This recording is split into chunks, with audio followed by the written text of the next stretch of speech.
Avant de chercher à rendre invisibles des objets, cherchons à comprendre ce que c'est que voir un objet. Qu'est-ce qui fait que je suis capable de voir cette orange posée ici sur la table, que vous êtes capable, vous aussi, de la voir via la caméra qui filme.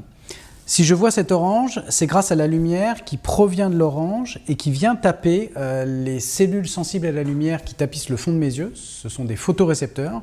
Photorécepteurs de deux types, des cônes et des bâtonnets. On verra par la suite les propriétés de chacun de ces types de récepteurs. Si vous voyez l'orange, c'est grâce à la lumière qui provient de l'orange et qui va taper les capteurs CCD de la caméra. Très bien, on voit cette orange.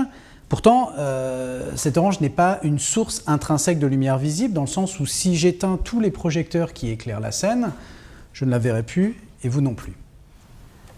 Alors donc, pour voir cet objet, il est indispensable qu'il soit éclairé. On va essayer de comprendre, de suivre le cheminement de la lumière depuis la source lumineuse, le projecteur ici, jusqu'à mon œil. Pour cela, on va donc représenter la lumière sous la forme de rayons lumineux que l'on peut dessiner chacun sous la forme d'un simple trait. Dans l'air, la lumière se propage en ligne droite, donc ici les rayons seront simplement représentés par des traits rectilignes. La lumière se propage en ligne droite, du projecteur jusqu'à l'orange, orange qui absorbe certaines couleurs de la lumière incidente et renvoie une partie des rayons lumineux en direction de mon œil, et c'est ainsi que je peux la voir. On comprend maintenant pourquoi je suis capable de visualiser l'orange.